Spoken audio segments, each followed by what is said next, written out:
नमस्कार. शिक्षक भरती 2025-26 संदर्भात महत्त्वाचे जे काही डाटा एनालिसिस आपण या ठिकाणी करणार आहोत. मागच्या व्हिडिओमध्ये आपण ऑल कॅटेगरी संदर्भात जो काही सर्वसाधारण एक्सपेक्टेड जो कट ऑफ असेल तर त्या कट ऑफ संदर्भात बघा व्हिडिओ बनवला होता. तुम्ही जर बघितला नसेल तर तो व्हिडिओ तुम्ही बघू शकतात, आपल्या चॅनलवर आहे. तर सध्या आपण ह्या ठिकाणी प्रत्येक प्रवर्गाचे जे काही व्हिडिओ आहे तर ते व्हिडिओ सध्या बनवणार आहोत. त्याच्यामध्ये जो काही टेट स्कोअरमध्ये असणारे जे काही उमेदवार आहेत त्याच्यामध्ये टॉपचे उमेदवार आणि जे काही कमी मार्क, मध्यम मार्क अशा उमेदवारांना नेमकी आलेली जी काही वेकेन्सी शिक्षक भरतीमध्ये त्याच्यामध्ये नेमकी संधी मिळणार आहे किंवा नाही, तर त्या अनुषंगाने संपूर्ण आपण या ठिकाणी अशा पद्धतीने स्लाइडच्या माध्यमातून जे काही डेटा आहे तर तो ॲनालिसिस करणार आहोत. ह्याच्यामध्ये तुम्हाला नक्कीच बघा या ठिकाणी जी काही निवडी संदर्भात जी सध्या तुमच्या मनामधला प्रश्न आहे तर तो इथं बघा सॉल्व्ह होऊ शकतो, कारण ह्याच्यामध्ये आपण संपूर्ण जो काही डेटा आहे तर तो ॲनालिसिस केला आहे. तर आजच्या व्हिडिओच्या माध्यमातून एस टी प्रवर्गासंदर्भात बघा कमेंट येत होत्या की एस टी प्रवर्गाचा व्हिडिओ ह्या ठिकाणी बघा बनवा, जेणेकरून एस टी पेसा आणि जे काही नॉन पेसाची वेकेन्सी आली तर त्या वेकेन्सीमध्ये नेमक्या कोणत्या उमेदवारांना या ठिकाणी संधी मिळू शकते. तर आपण ह्या ठिकाणी संपूर्ण जो काही कट ऑफ असेल, सेफ स्कोर असेल तर तो जाणून घेणार आहोत. तुम्ही जर एस टी बांधव असाल तर हा व्हिडिओ तुमच्यासाठी बघा महत्त्वाचा असणार आहे. इतर जे काही प्रवर्गातील ह्या ठिकाणी व्हिडिओ बघत असेल तर त्यांनी देखील कमेंट बॉक्समध्ये नक्की कमेंट करा. तुमच्या प्रवर्गाचा जर व्हिडिओ अशा पद्धतीने ॲनालिसिस पाहिजे असेल तर कमेंट नक्की करू शकता. तर सध्या आपण या ठिकाणी एस टी प्रवर्गाचे जे संपूर्ण इथं ॲनालिसिस करणार आहोत. सर्वात आधी जो काही वेकेन्सी आली आहे तर ती वेकेन्सी सध्या बघा खूप महत्त्वाची असणार आहे, कारण आपल्याला या ठिकाणी एस टी जे काही प्रवर्ग आहे त्याच्यामध्ये सर्वसाधारण जे काही एस टी आणि एस टी पेसा अशा दोन प्रकारच्या वेकेन्सी आलेल्या आहे. त्याच्यामध्ये जर आपण इथं बघितलं तर आरक्षण आपल्याला ह्या ठिकाणी 7% आरक्षण बघा सर्वसाधारण जो काही एस टी प्रवर्ग आहे तर त्याला असतं, परंतु वेकेन्सी जी आहे तर ती 10%, जवळपास 11%चा ह्या ठिकाणी बघा जो काही जाहिरातीमध्ये वेकेन्सी आपल्याला पाहायला मिळते. कारण मागच्या जो काही सध्या बघा अनेक वर्षापासून जो बॅकलॉग होता तर ती पदं देखील आपल्याला आलेली पाहायला मिळत आहे. मग ह्या ठिकाणी जी पदं आहे तर ती म्हणजे 3,341 ही सर्वसाधारण म्हणजे या ठिकाणी बघा जे काही एस टी प्रवर्ग आहे तर त्याच्यासाठी आहे, आणि एस टी पेसासाठी ह्या ठिकाणी 2,674 एवढी पदं आलेली आहे. म्हणजे ही जी पदं आहे तर ही पदांमध्ये जे एस टी पेसा धारक उमेदवार आहे, जे आपले महाराष्ट्रात 13 जिल्हे येतात त्याच्यामधल्या जवळपास 4 ते 5 जिल्हा परिषदेची जी काही वेकेन्सी आहे तर ती वेकेन्सी आपल्याला ह्या ठिकाणी आलेली पाहायला मिळते. म्हणजे ह्या ठिकाणी फक्त तेच उमेदवार बघा पात्र असतात. म्हणजे टोटल जर तुम्ही एस टी प्रवर्गाची जर वेकेन्सी इथं कॅल्क्युलेशन केली तर इथे जवळपास या ठिकाणी 6,000 प्लस जी काही वेकेन्सी आहे तर ती आलेली आपल्याला पाहायला मिळते. मग आता ह्याच्यामध्ये जर आपण कॅल्क्युलेशन केलं एस टी प्रवर्गासंदर्भात जी वेकेन्सी आणि एस टी पेसा संदर्भात जी आलेल्या वेकेन्सीमध्ये नेमक्या किती उमेदवारांची निवड होऊ शकते, तर आपल्याला ह्या ठिकाणी जो काही स्कोर बघा ह्या ठिकाणी तुम्हाला संपूर्ण दिसतो आहे. तर ह्याच्यात जे काही एस टी प्रवर्गाचे जे उमेदवार आहेत तर त्या उमेदवारांपैकी आपल्याला माहिती आहे की जवळपास 19,324 एवढे उमेदवारांनी ह्या ठिकाणी परीक्षा जी आहे तर ती परीक्षा सध्या बघा दिलेली होती, आणि त्यांचं जे मार्क आहे तर ते मार्क इथं आलेलं आहे. परंतु ह्याच्यामध्ये जवळपास इथं जरी तुम्हाला 19,000 जवळपास उमेदवार दिसले, परंतु सेल्फ सर्टिफाय करताना कमी जे उमेदवार आहे तर त्यांनी सध्या सेल्फ सर्टिफाय केलेलं आहे. आता एकंदरीत ह्या ठिकाणी आपण ह्याची स्लाइड दिसणार आहे तुम्हाला. ह्याच्यामध्ये टोटल जे काही 19,324 उमेदवार आहे तर त्याच्यापैकी बघा टॉपचे उमेदवार तुम्हाला दाखवतो. ह्या ठिकाणी समजा 0 मार्क घेणारे 16 उमेदवार हे भरतीमध्ये नसणार. 1 ते 20 मार्क घेणारे 21 उमेदवार हे देखील भरतीमध्ये नसणार. 21 ते 40 मार्क घेणारे 357 उमेदवार आहे. 41 ते 60 मध्ये किती 2,386, 61 ते 80 मध्ये 6,784, 81 ते 100 मध्ये 6,351, 101 ते 120 मध्ये बघा 2,820, 121 ते 140 मध्ये 518, 141 ते 160 मध्ये 65, 161 ते 180 मध्ये 6 उमेदवार. म्हणजे इथं टोटल किती आली 19,324. मग का जी काही वेकेन्सी आली तर ती वेकेन्सी आपल्याजवळ बघा या ठिकाणी जवळपास 6,000 वेकेन्सी एस टी प्रवर्गासाठी आलेली. त्याच्यामधल्या पेसाची वेकेन्सी जर ह्या ठिकाणी तुम्ही सोडली तर उर्वरित जी काही वेकेन्सी आहे तर त्याच्यामध्ये एस टीचा ह्या ठिकाणी संपूर्ण महाराष्ट्रातला जो काही उमेदवार आहे तर त्या उमेदवाराला तिथं संधी असणार आहे. मात्र पेसाची जी काही वेकेन्सी आहे तर त्या वेकेन्सीमध्ये फक्त तेथील स्थानिक उमेदवार जो काही आहे तर त्याला सध्या बघा संधी असणार आहे. आता इथं जर आपण टोटल केली 100 प्लस ह्या ठिकाणी उमेदवारांची तर किती आहे तर 3,409 उमेदवारांची संख्या आपल्याला इथं पाहायला मिळते. एकंदरीत ह्या ठिकाणी एकूण जे काही एस टी प्रवर्गाचे उमेदवार आहेत जवळपास 19,000, त्याच्यामधले 100 प्लस मार्क घेणारे उमेदवार फक्त 3,400 आहे. आणि ह्या ठिकाणी जी वेकेन्सी आली तर ती वेकेन्सी आपल्याला माहिती आहे की सध्या ह्या ठिकाणी एस.टी प्रवर्गाची जी वेकेन्सी आहे तर ती 3341 आणि ही जी पेसाची वेकेन्सी आहे तर ती 2674. म्हणजे याच्यामध्ये लक्षात घ्या आपल्याला टोटल जे काही 6,000 उमेदवार जे आहेत तर ते ह्या भरतीमध्ये त्या ठिकाणी लागणार आहे. आता याच्यामध्ये जर तुम्ही एस.टी प्रवर्गाचे 100+ उमेदवाराचं जर इथं विभाजन केलं तर 101 ते 120 दरम्यान 2820 उमेदवार आहे. त्यानंतर 121 ते 140 मध्ये फक्त 518 उमेदवार आहे, म्हणजे 15% जवळपास. आणि 141 प्लस फक्त 71 उमेदवार आपल्याला पाहायला मिळतात. म्हणजे लक्षात घ्या ह्या ठिकाणी जी काही संख्या आहे तर ती संख्या सध्या बघा ह्याच्यामध्ये आपल्याला कमी पाहायला मिळते. म्हणजे इथे 141 प्लस फक्त 71 उमेदवार आहे. मग आपल्याला जी काही वेकेन्सी आली त्या वेकेन्सीनुसार जे टॉपचे उमेदवार आहेत तर त्या टॉपच्या उमेदवारांचं आपल्याला माहिती आहे की ओपनमध्ये सध्या बघा ह्या ठिकाणी त्यांची निवड होत असते. मग ओपनमध्ये किती उमेदवार त्या ठिकाणी जाऊ शकतात तर ह्याच्यामध्ये तुम्हाला एक कॅल्क्युलेशन बघा दिसते. एस.टीची वेकेन्सी किती आलेली 3,341 बरोबर. आणि एस.टी जे काही सध्या बघा ह्या ठिकाणी उमेदवार आहे 3409. आता हे जे 3,041 वेकेन्सी आहे तर ही आपल्याला विथ आणि विदाऊटची सध्या बघा ह्या ठिकाणी आलेली पाहायला मिळते. ह्याच्यामध्ये जवळपास जर तुम्ही विदाऊटची जर इथं वेकेन्सी बघितली तर ह्याच्यामध्ये आपण 50% जरी पकडले तरी देखील 1400-1500 पर्यंत जी काही वेकेन्सी आहे तर ती वेकेन्सी आपल्याला पाहायला इथं बघा मिळणार आहे. कारण प्रत्येक जे काही जिल्हा परिषद असेल, मनपा असेल, नपा असेल, खाजगी अनुदानित असेल, अशा पद्धतीने ज्या वेकेन्सी आहे तर त्या वेकेन्सी इथं कन्सिडर केलेली आहे.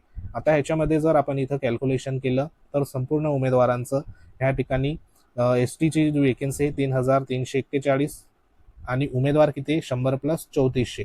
म्हणजे इथे लक्षात घ्या आपल्याजवळ जे काही उमेदवार फक्त 68 उमेदवारांचा ह्याच्यामध्ये गॅप आहे. वेकेन्सी 3,341, उमेदवार किती 3409. आता हे जे काही 100+ असलेले उमेदवार आहे तर ह्याच्यामध्ये आपल्याला माहिती आहे की पेसाचे उमेदवार देखील असणार बरोबर.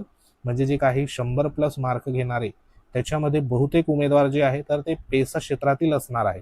आणि आपल्याला माहिती आहे की 4 ते 5 जिल्हा परिषदची पेसाची वेकेन्सी आली तर त्या वेकेन्सीमध्ये हे जे काही 100+ असणारे उमेदवार आहे तर ह्याच्यामध्ये पेसाची वेकेन्सी आल्यामुळे त्या ठिकाणी जवळपास ही जी काही पेसाची वेकेन्सी आहे तर पेसाची वेकेन्सीमध्ये हे जे 2674 उमेदवार आहे, 2674 जे उमेदवार आहे तर हे एवढे उमेदवार बघा त्या ठिकाणी पेसाच्या वेकेन्सीमध्ये सिलेक्ट होणार. म्हणजे इथे लक्षात घ्या की जी आलेली वेकेन्सी आहे तर ह्या वेकेन्सीमध्ये परत आपले 2600 जे उमेदवार आहेत तर ते 2600 उमेदवार फक्त पेसाच्या वेकेन्सीमध्ये त्या ठिकाणी आलेल्या वेकेन्सीमध्ये इथं सिलेक्ट जर झाले तर परत ह्याच्यामध्ये 100 मध्ये जे काही सध्या बघा 100+ जे उमेदवार आपण किती गृहीत धरले 3,400. मग ह्या ठिकाणी 100पेक्षा कमी मार्क असणारे ज्यांना समजा 90 मार्क आहे, 80 मार्क आहे तर असे जे उमेदवार असेल तर ह्या गटामधले ह्या मार्कामधले उमेदवार जवळपास परत 2600 उमेदवार जे आहे तर त्यांना बघा संधी मिळणार. कारण 2600 वेकेन्सी फक्त पेसाची आहे आणि त्या 2600 वेकेन्सीमध्ये तुम्हाला जरी जास्त मार्क असेल, टॉपचे मार्क असेल तरी देखील त्या वेकेन्सी फक्त तेथील जे काही स्थानिक जे उमेदवार आहे एस.टी प्रवर्गाचे तर त्यांनाच त्या ठिकाणी बघा संधी असणार आहे. मग परत आपण ह्या ठिकाणी विचार करा जर समजा इथं आपण 80 पासून जरी विचार केला तरी देखील आपले जे उमेदवार आहे तर ते फक्त या ठिकाणी एस.टी पेसाची 3400 जवळपास जे उमेदवार आहे तर ते इथं पाहायला मिळणार. आता परत ह्याच्यामध्ये हे जे काही सध्या बघा आपण इथं रँक जी दिसते तुम्हाला ह्याच्यामधले काही उमेदवार जे आहे टॉपचे उमेदवार तर ते ओपनमध्ये सध्या बघा त्या ठिकाणी त्यांची निवड होणार. म्हणजे इथं जर तुम्ही विचार केला 141 प्लस हे जे 65 ते 70 उमेदवार आहे तर हे ओपनमध्ये त्या ठिकाणी बघा निवड होणार. त्यानंतर जवळपास ह्या ठिकाणी 140 मधले जे काही उमेदवार आहे 518 मधले हे देखील जवळपास ओपनची जी काही मेरिट असेल तर ती ह्या ठिकाणी बघा क्रॅक करू शकतात. आता राहिला प्रश्न 100 ते 120 मध्ये जे उमेदवार आहे 2820 बरोबर. हे जे उमेदवार इथून जर सुरुवात केली आपण 2820 आणि हे 500 जवळपास इथे या ठिकाणी बघा 3300 ते 3400 उमेदवार इथं पाहायला मिळतात. मग ह्या 3300-3400 जे काही उमेदवार आहे 101 पासून त्याच्यामध्ये पेसाचे उमेदवार देखील असणार बरोबर. म्हणजे पेसाचे उमेदवार जरी तुम्ही इथे ह्या ठिकाणी 1500 ते 2000 उमेदवार जरी ह्या ठिकाणी मायनस केले जे काही पेसाचे उमेदवार आहे त्यानंतर ह्याच्यापेक्षा कमी मार्क म्हणजे इथे बघा 100पेक्षा कमी मार्क घेणारे 80, 70, 60 ह्या रँकमध्ये देखील पेसाचे उमेदवार असणार. म्हणजे इथे जी काही एस.टी प्रवर्गाचे जे पेसा पदभरती आहे पेसाची वेकेन्सी आलेली आहे 2600 जवळपास तर ह्या ठिकाणी जो काही कट ऑफ असेल तर तो 2 अंकी सध्या बघा आपल्याला ह्या ठिकाणी पाहायला मिळतात. अक्षरशः 1ली ते 5वी संदर्भात जर तुम्ही विचार केला तर 60 ते 80 मधले जे काही उमेदवार आहे, 60 ते 80 मार्क घेणारे उमेदवार, तर ते उमेदवार देखील ह्या ठिकाणी सिलेक्ट होणार. खास करून महिला उमेदवार गणित विज्ञान संदर्भात जे काही 6 ते 8 साठी असेल, तर अशा उमेदवारांचा या ठिकाणी 61 ते 80 दरम्यान जरी असेल तरी देखील तुमची बघा कुठं ना कुठं निवड होऊ शकते. खास करून 1 ते 5च्या संदर्भात जर कट ऑफ आपण या ठिकाणी 2 डिजिट जो असेल तर तो मे बी इथं येऊ शकतो. फक्त पेसाचा आणि एस टी प्रवर्गाचा जर विचार केला तर एस टी प्रवर्गाचा जो काही सर्वसाधारण जो कट ऑफ असणार आहे, तर तो आपल्याला 100 प्लस असणारे जे उमेदवार आहे, तर ते उमेदवार बघा फेज 1चा जो काही राऊंड होणार आहे, तर ह्या राऊंडमध्ये त्यांची कुठं ना कुठं सिलेक्शन ते होऊ शकतं. कारण इथं आलेली जी काही वेकेन्सी आहे, तर ती वेकेन्सी एस टी पेसामुळे बघा आणखी एक या ठिकाणी महत्त्वाचा मुद्दा म्हणजे एस टीसाठी किती आहे 3341, पेसासाठी किती आहे 2674, म्हणजे टोटल पदं आपल्याकडे 6015 आहे. म्हणजे एवढे जे काही उमेदवार आहे 6015, तर त्यांना शिक्षक भरतीमध्ये संधी मिळणार. मग हे 2674 जे उमेदवार आहे, तर ह्या उमेदवार ह्या ठिकाणी जर यांना 70 ते 80 अशा पद्धतीने जरी स्कोर असेल तरी देखील ह्यांची जी निवड आहे तर ती सध्या बघा ह्या पदामध्ये इथं होणार. मात्र ही जी काही 3341 पदं आहे, तर ह्या पदांमध्ये तुमचे मार्क 1ली ते 5वी जर असाल तर तुम्हाला 80-90 मार्क जरी असेल तर तुमची इथं जी काही संधी आहे तर ती संधी असणार. त्याच्या पुढचा वर्ग 6 ते 8 साठी जर तुम्ही असाल तर तुम्हाला 110 ते पासून पुढचे जर मार्क असेल तर तुम्हाला जे काही विषयावाईज वेकेन्सी तर त्या ठिकाणी बघा तुम्हाला संधी मिळणार आहे. आणि जे टॉपचे उमेदवार आहे तर ते टॉपचे उमेदवार ऑलरेडी ओपनमध्ये जाणार.